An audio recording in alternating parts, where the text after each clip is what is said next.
Boa noite, boa tarde, bom dia, depender aí então de quando você está vendo esse vídeo.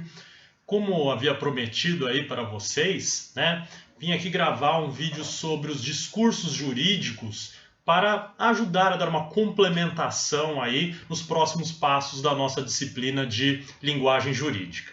Tá? Então vamos retomar alguns pontos importantes aí sobre o discurso jurídico.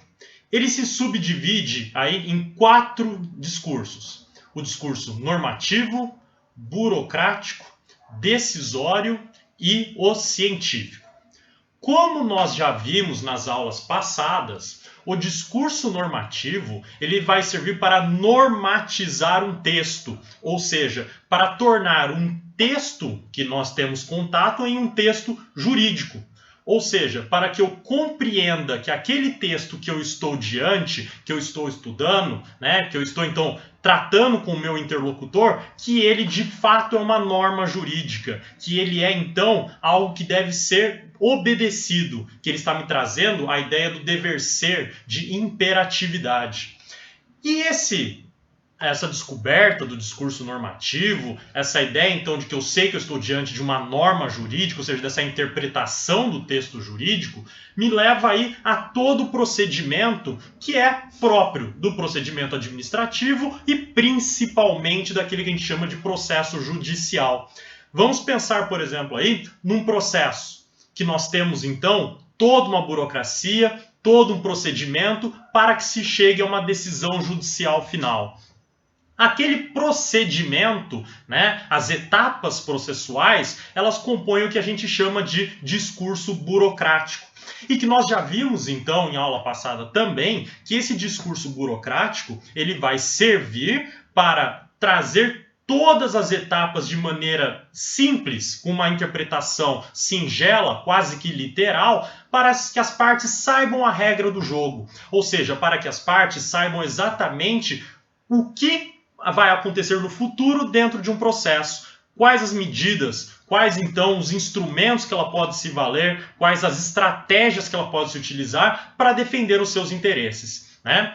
E daí, nisso tudo, acaba resultando no último discurso, que é o discurso decisório. E o que o discurso decisório vai tratar? O discurso decisório é próprio da sentença, é próprio do acórdão, ou seja, aquela decisão judicial de segunda instância e as instâncias superiores, que envolvem desembargadores, envolvem os ministros, né? E que então vai haver uma conclusão a partir da dialética, ou seja, a partir do confronto de ideias que foram trazidos pelas partes ao longo do processo. Então, aquilo que o autor defendeu inicialmente versus aquilo que o réu defendeu ao longo do processo. E daí, no embate dessas ideias, mais a análise das provas, de questões que sejam aí propriamente textuais e não textuais, que envolvem todo um processo, né, de comportamento, inclusive das partes e daqueles que contribuíram para a construção daquela realidade, nós temos então a sentença, que vai para uma forma de dedução, um raciocínio dedutivo, ou seja, se valendo então da norma como premissa geral, com os fatos como premissa particular, chegar a uma conclusão para se determinar se a ação é procedente, se a ação é improcedente, num caso criminal, se há condenação do réu ou se há a sua absolvição. Ou até mesmo, aí nós podemos pensar no caso da parcial procedência, né? No caso, então, que nem o autor nem o réu tem completa razão, mas parcial razão aí naquilo que foi invocado. Então, veja, que o discurso normativo, quando nós tratamos dele aí, ele serve de base, ele serve de estrutura para os demais discursos. Afinal, quando você fala de um discurso normativo, você está falando dessa interpretação, dessa normatização de um texto que vai ser aplicado aí de maneira bastante singela pelo discurso burocrático, e que você precisa então do discurso normativo dando sentido jurídico para as normas e para que eu possa compreender como aplicá-las no processo, e logo após para o juiz, para ele saber então como aplicar o direito diante do caso concreto e solucionar aquela lide. E lembrando que eu falei para vocês em aula, a solução da lide não é uma solução que vai ser aí uma solução que vai deixar as partes felizes. Por quê? Porque, na verdade, o direito serve para criar uma determinação, para colocar um ponto final em toda uma dialética, em todo um raciocínio. Ou seja, pode acontecer que exista erros? Pode haver muitos erros aí, né? Pode haver aí um erro, né, no próprio STF. Afinal, ele é o último da cadeia que vai se manifestar sobre determinado tema. E ele se manifestando sobre esse determinado tema aí, ele pode também ser o último a se equivocar. E com isso, então, a gente chega naquela ideia que é o problema do ônus democrático. Ou seja, a nossa democracia nos traz instrumentos para o debate, nos traz instrumentos aí para discutir a forma como tratar dos nossos litígios, mas até certo ponto. Em um momento, precisa-se colocar um ponto final e aquela decisão última tomada se torna definitiva. Seja ela correta, seja ela incorreta. Ok? Então veja que tivemos a combinação aí do discurso normativo, do discurso burocrático e do discurso decisório. E está faltando o último. E o último é o discurso científico. E o que o discurso científico vai tratar? Vamos lembrar lá da nossa aula de discurso normativo. Porque quando a gente falou do discurso normativo, nós falamos, baseados na ideia do Hans Kelsen, que existe a chamada interpretação autêntica e a interpretação não autêntica.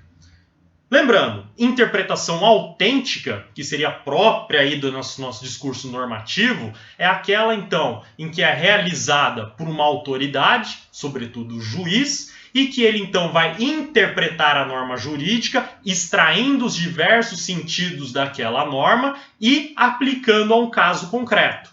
Então, veja, essa extração dos sentidos jurídicos para depois atribuir a essas normas, a esse sentido, uma determinação, né, uma imperatividade, é própria do discurso normativo.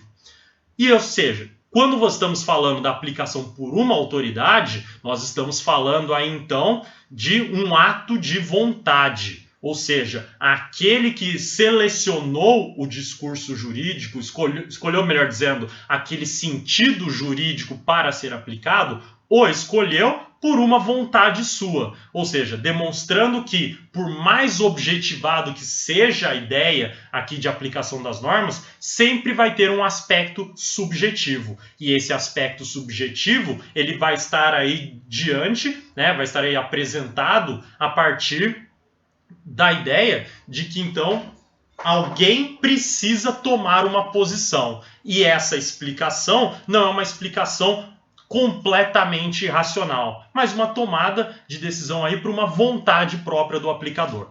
Essa ideia, obviamente, tem muitas aí críticas, muitos debates acalorados na doutrina, mas fiquemos, por enquanto, para fins da aula de linguagem jurídica, com essa ideia. E daí, então, nós temos a outra vertente aí que fala sobre o discurso dentro da interpretação autêntica, né? Além da interpretação autêntica, melhor dizendo, que é a chamada interpretação não autêntica, que é aquela, então, em que somente se interpreta a norma, se extrai os sentidos jurídicos, mas não há uma aplicação a um caso concreto.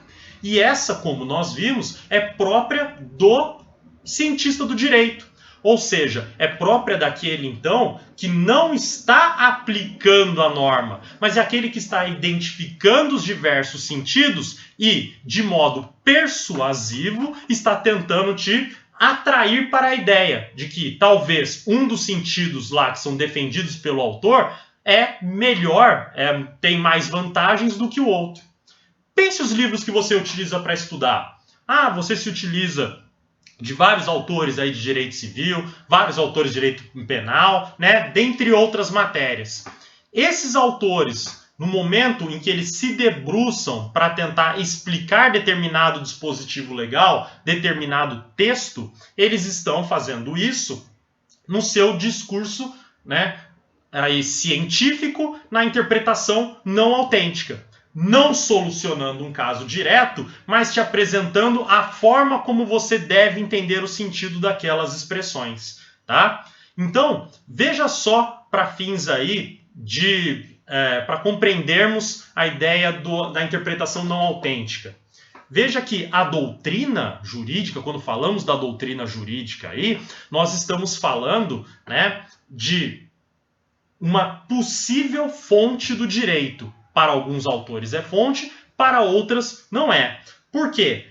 Para alguns, além de fazer essa identificação dos sentidos próprios da norma, a doutrina também é uma fonte criadora, porque ela não só revela sentidos, como ela também traz sentidos novos para a norma, não pensados antes. Vamos pensar em alguns exemplos, né? Se nós pegarmos aqui, olha aí na sua tela, né? Se vocês pegarem o artigo 113 do Código Civil, vocês vão reparar o seguinte, que ele fala de boa-fé na interpretação do negócio jurídico, e fique tranquilo que isso vocês vão estudar em Direito Civil 2. Mas quando ele fala em boa-fé, ele não traz os diversos sentidos, desdobramentos próprios da boa-fé. Ao contrário, ele fala de maneira bastante simples e singela, somente o termo boa-fé. A doutrina é que vai aí se debruçar para compreender o que significa agir de boa-fé.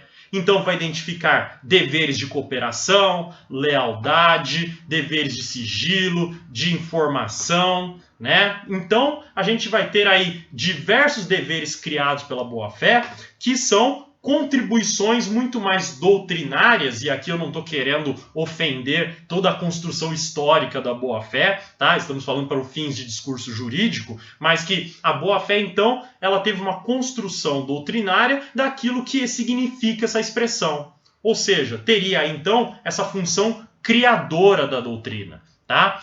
Além de outros desdobramentos da boa-fé, que vocês vão estudar também aí mais para frente, Direito Civil 2 e Direito Civil 4, quando a gente fala do venire contra facto próprio, que é então não agir de maneira contraditória, a obrigação, o ônus de mitigação, que é o duty to mitigate the loss, quando a gente fala de suprécio, surrécio, dentre outros desdobramentos possíveis aí para esse princípio de boa-fé, tá? Então, veja só, que o discurso científico tem a sua importância porque ele vai, então, trazer esses sentidos à luz. Ele vai mostrar, então, as formas possíveis de se aplicar aquela norma.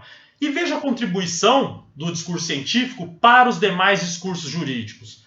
Para o discurso normativo, abrindo um novo sentido, revelando e dando segurança nos sentidos jurídicos, nas interpretações feitas para que se dê imperatividade, normatividade posterior àquele texto.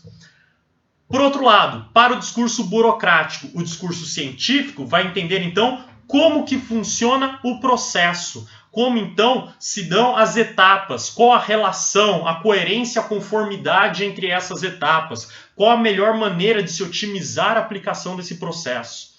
Para o discurso decisório, qual que é a importância para ele? A importância que apresenta para o juiz, apresenta para a autoridade, formas possíveis de se compreender aquela norma. Então, para aplicação, depois posterior num caso concreto. Então veja só, quando estamos falando desse discurso científico, estamos falando aí de um discurso bastante abrangente, né, que se relaciona igualmente com grande intensidade aos demais discursos, tá? Podendo estudá-los de forma isolada, como eles em conjunto, seja dois deles, sejam todos eles ao mesmo tempo. Vai depender do seu objeto de pesquisa, o seu ponto de partida para a compreensão de como que funciona aquele discurso. Tá? Então, com isso, com essas ideias iniciais que eu trouxe aí para vocês, espero aí que facilite o entendimento do livro do professor Eduardo Bittar, né, o Linguagem Jurídica, que eu indiquei para vocês para fazer a leitura, né, para acompanhar a disciplina, e que possa, com essas explicações, também facilitar a elaboração dos trabalhos que nós combinamos aí para as próximas aulas por meio do AVA, tá bom? Então, agradeço aí a atenção de todos e até a próxima aí, a aula nossa, próximo encontro, tá bom? Valeu, muito obrigado.